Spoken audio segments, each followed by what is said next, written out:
आज मैं आप लोगों को घर बैठे टोने टोन के उच्चाटन सम्मोहन क्रियाएं या गलत क्रियाओं से बचने का सरल सा तरीका देने जा रही हूँ। तो पूरा ब्लॉग विस्तार से देखिए। अब चल रही है नवरात्रि, और नवरात्रि में जो गलत करने वाले लोग हैं, जो गलत क्रियाएं जिनको हम मेली क्रियाएं बोलते हैं, यह तंत्र में नहीं आती। मैं हमेशा बोलती हूँ टोने टोन के में आती है। यहाँ लोग इन चीज़ों को कर कर बहुत सारे लोगों को नुकसान पहुँचाते हैं। लेकिन एक सही साधक होता है, वह यह क्रियाएं कभी नहीं करता है। वह सिर्फ इन 9 दिन इन 9 देवियों की पूजा पाठ हवन करता है और माँ से आशीर्वाद ही लेना पसंद करता है ज़्यादातर क्रियाओं में।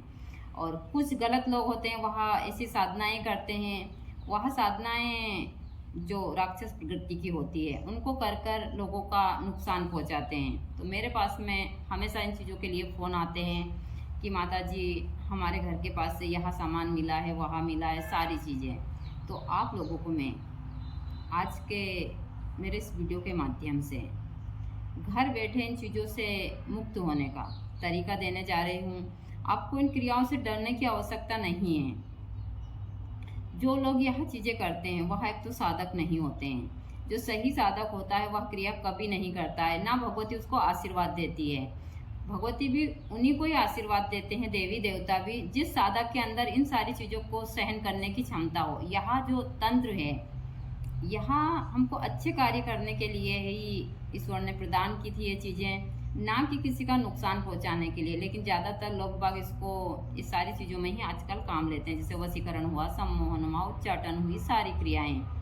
यह क्रिया के बारे में बहुत बार भी बता चुकी हूँ कि यहाँ जो सम्मोहन क्रिया है वह इसलिए होती थी कि कुछ लोग घर छोड़कर चले जाते हैं, उनको बुलाने के लिए सम्मोहन क्रिया कर कर बुलाया जाता है।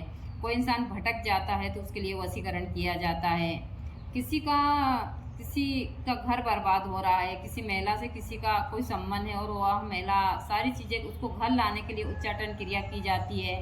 ऐसी बहुत सारी क्रियाएं हैं। लेकिन लोग बाग समझते हैं आज के उसमें कि हम तंत्र के द्वारा हम हमारा छोटा छोटा काम करवा कर और बहुत सारी चीज़ें, तो इसमें करने वाले को भी उतना ही नुकसान होता है और करवाने वाले को भी उतना ही नुकसान होता है।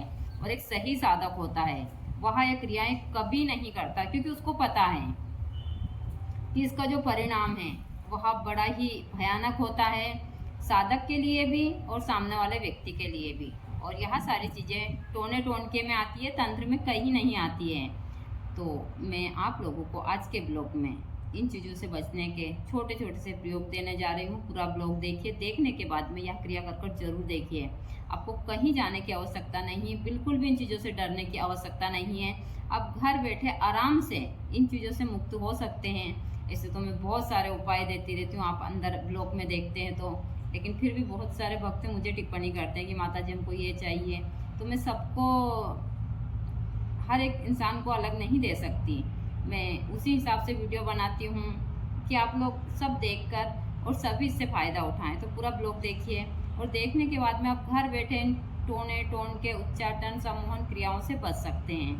मैंने बहुत सारे अंदर ब्लॉग भी डाले हैं, आप उनको भी देख सकते हैं अंदर जाकर, और इन चीज़ों से बच सकते हैं। तो पूरा ब्लॉग देखिए, देखने के बाद में आप आराम से घर बैठे इनसे बच सकते हैं। मैंने बहुत सारे हवन भी दिए हैं, और मैं ज़्यादातर चीज़ें हवन की ही देती हूँ।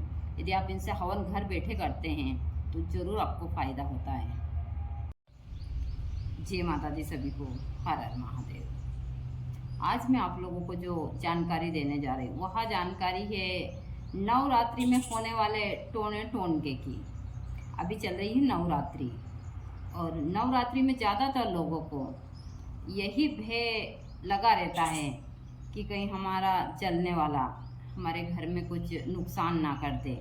और यह क्रियाएं होती भी हैं, जिसे टोने टोन के करने वाले होते हैं, या थोड़े से पैसों में लोगों का नुकसान कर देते हैं। उनको पैसों से मतलब है, उन चीज़ों से कोई मतलब नहीं है। और एक सही साधक होता है वह यह क्रिया कभी नहीं करता, उसको पता है कि इसका जो परिणाम है वो गलत मिलना है।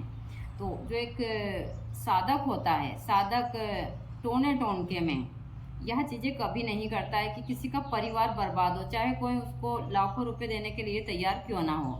और जो कुछ लोग हैं जिनको इस बात का सारी चीज़ों का ज्ञाति नहीं है। वहाँ लोग थोड़े बहुत पैसे में लोगों का बहुत सारा नुकसान कर देते हैं। जैसे मैं हमेशा बताती हूँ, ये चीज़ें तंत्र में नहीं आती है, टोने टोनके में आती है। और टोना टोन का थोड़ी देर के लिए तो आपका नुकसान करता है, उसकी जो प्रभाव होता है वो थोड़े ही होता है, लेकिन वो काफ़ी नुकसान कर कर चला जाता है। फिर उसकी हमको भरपाई करने में काफ़ी दिक्कत आती है। जैसे कोई उच्चाटन क्रिया करवाता है तो किसी के घर में लड़ाई झगड़ा होता है, या फिर कोई ऐसी क्रिया करवाता है तो वह क्रिया, क्योंकि यहाँ जो दिन होते हैं वहाँ जागृति के होते हैं, ऊर्जा से भरपूर होते हैं, तो इन दिनों में जो क्रियाएं कोई करवाता है तो वह जल्दी प्रभावशाली होती है। तो लोग बाग इस समय के ऊपर इसीलिए क्रियाएं करते हैं, चाहे ग्रहण काल हो, अमावस्या की रात्रि हो, नवरात्रि हो, होली, दीपावली, क्योंकि यहाँ जो समय होता है ऊर्जाओं से भरपूर होता है। इसमें चाहे अच्छी बुरी कुछ भी चीज़ हो, वह चीज़ें ज़्यादा प्रभावशाली होती है, चाहे साधना का क्षेत्र हो या फिर गलत क्रियाओं की क्रियाएं होती हैं। और यह चीज़ें मैं हमेशा बताती हूँ। तो जिन लोगों को भी नवरात्रि में तंत्र मंत्र और इन टोने टोनके का भय रहता है, वह पूरा आप लोग विस्तार से देखिए। मैं घर बैठे आप लोगों को आसान और सरल सा तरीका दूंगी, जिससे कि आप लोग इन छोटे छोटे से टोनों टोनकों से बच सकते हैं। दूसरा मैं हमेशा बताती हूँ, जो एक साधक होता है और जिसके ऊपर भगवती की कृपा होती है या बाबा भोलेनाथ की, वहाँ पहले तो अपने आप के ऊपर विश्वास रखता है, फिर अपने इष्ट के ऊपर, उसके बाद में वहाँ सारी क्रियाएं करता है। और गलत क्रियाएं कभी नहीं करता है, वो किसी का नुकसान नहीं, क्योंकि उसको पता है कि यह क्रियाएं जो करता है उसकी सारी शक्तियाँ थोड़े ही दिन में छिन्न हो जाती है, और फिर उसकी जो दुर्दशा होती है वह बड़ी ही भयंकर होती है। तो इसलिए किसी को यहाँ टोने टोन के बलि वगैरह नहीं करनी चाहिए, यहाँ तंत्र में कहीं नहीं आता है, लेकिन फिर भी लोग बहुत सारे लोग करते हैं। जैसे इस समय के ऊपर किसी के घर के सामने कुछ उतारा देना, जैसे कि भुरकला हुआ, नींबू हुआ, किसी की पुतली बनाकर डाल देते हैं, या फिर दीपक लगा देते हैं चार मुखी, और भी बहुत सारे मुख के दीपक बनाकर लगा देते हैं, क्रियाएं होती है। उड़द सिंदूर में कर डाल देते हैं, भुरकला, यह सारी चीज़ें हमेशा जो लोग टोने टोन के करते हैं वह करते हैं। इनसे नुकसान होता है, लेकिन ज़्यादा समय के लिए नहीं, लेकिन वह नुकसान काफ़ी बड़ा हो जाता है। तो इन चीज़ों से आप कैसे बच सकते हैं? इनसे बचने का तरीका भी बहुत आसान और बहुत सरल है। जब आपको लगे ऐसा कि आपके घर के सामने कोई क्रिया हुई है, क्योंकि मेरे पास में डेली फ़ोन आते हैं कि माता जी आज हमारे घर के सामने से दीपक मिला और उस दीपक के पास में नींबू पड़ा था, कुछ लौंग वगैरह और यही सारे सिंदूर वगैरह पड़े हैं वहाँ पर, और कुछ दोने में सामान रखा है। तो यहाँ मेरे पास में फ़ोन आते रहते हैं। तो इस समय के ऊपर किसी को डरना नहीं चाहिए। जब आपको लगे कि आपके सामने, आपके घर के सामने कोई क्रिया हुई है, तो आप सबसे पहले, चाहे महिला और पुरुष हो, इन चीज़ों से डरने की आवश्यकता नहीं है। सबसे पहले एक पात्र लीजिए, उसमें सारा सामान डालिए, और उस सामान को अपने घर से कहीं दूर ले जाकर ऐसी जगह पर डालिए जो किसी ना देखे, किसी कुआं, पानी या इस चीज़ में प्रभावित कीजिए। उसके बाद में, क्योंकि प्रभावित करने से यह चीज़ें जल्दी क्रिया से निष्क्रिय हो जाती है। तो उनको आप सारी चीज़ों को पानी में जाकर डालिए। उसके बाद में घर आकर सारी जगह पर वहाँ पानी छीट दीजिए। पूरे घर में आप फिटकरी डालकर पोछा लगाइए। फिर अपने घर में आप कपूर की आरती निकालिए, खुद भी स्नान कीजिए। स्नान कर कर आप आपके घर में आप हनुमान चालीसा का पाठ कर सकते हैं, दुर्गा सप्तशती का कर सकते हैं, गायत्री मंत्र से आप पाठ कर कर हवन कर सकते हैं। और आपको ऐसा डर लग रहा है तो कंटिन्यू यहाँ 7 दिन आप यह क्रिया कीजिए। और एक पानी का पात्र आप वहाँ रखिए जहाँ पर आप हवन और यह पाठ कर रहे हैं। वह पात्र रखकर आप वहाँ पर इस मंत्र के सामने वहाँ जो पात्र रखते हैं उसमें आप 2.5 पत्ते तुलसी के डालिए। और जब आपका पाठ पूरा हो जाए, आप जो हनुमान चालीसा पढ़े तो आप बजरंगबली से प्रार्थना कर कर, और फिर आप वह पानी जब पाठ हो जाए तो पूरे घर के लोगों को पीने के लिए दीजिए। यह क्रिया 7 दिन कर लीजिए। कितनी भी खतरनाक आपके घर के ऊपर किसी ने तंत्र क्रिया करवाई हो गलत या किसी भी प्रकार की, इस हवन करने से उसकी सारी जो भी चीज़ें वह नष्ट हो जाएगी। क्योंकि एक हवन में ऐसी शक्ति होती है कि वह आपके घर से गलत ऊर्जा को नष्ट कर देता है। जहाँ जहाँ तक वह धुआं जाता है आपके घर से क्रियाएं खत्म कर देता। आपको ज़्यादा इसमें समझ सोचे कि हमको कुछ नहीं आता, नहीं, मैंने बहुत जगह साधारण हवन की विधि दी, आप वीडियो में अंदर जाकर देख सकते हैं। अपने गुरु का नाम लीजिए, शुद्धिकरण कीजिए, आसन शुद्धि कीजिए, अचमनी कीजिए।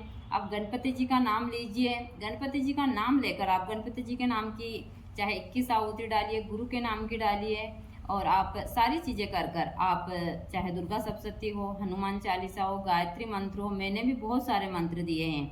आप इन मंत्र से 108 बार आहुति डालकर जो वहाँ पात्र का पानी है पूरे घर में पिलाइए। यदि यह क्रिया आप करते हैं कंटिन्यू 7 दिन, तो आपके घर से कितना भी खतरनाक करा कराया का प्रभाव हो, चाहे आपके घर के ऊपर कोई गलत क्रियाएं कर रहा हो, सारी चीज़ें नष्ट हो जाती है। दूसरा, फिर भी आपको डाउट है कि नहीं, बहुत सारे लोगों को होता है, क्योंकि मेरे पास वो आप फ़ोन करते, नहीं माता जी हमारे घर के ऊपर तो क्रियाएं हैं।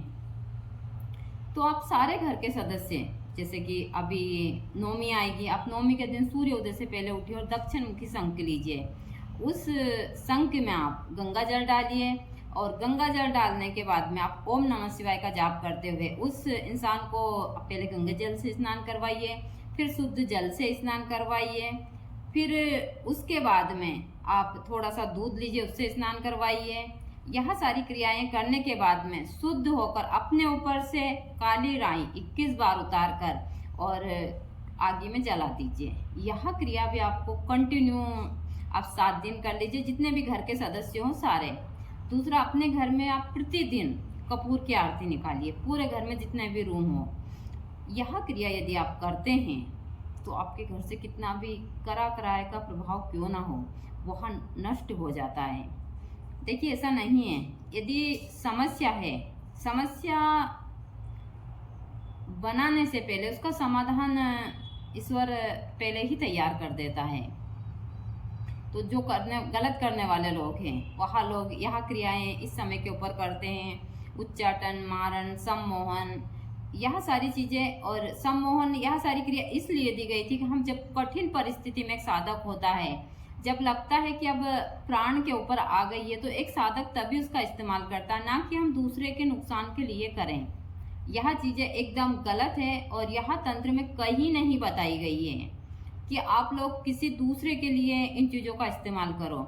इसीलिए एक सही साधक को जब इन चीज़ों में सफलता प्राप्त होती है, तो उसको सबसे पहले ईश्वर यह देखता है कि इसमें इतनी क्षमता है कि यह सारी चीज़ों को, इन शक्तियों को दे रहे हैं तो सहन कर लेगा। वरना कहते हैं कि जो खाली होता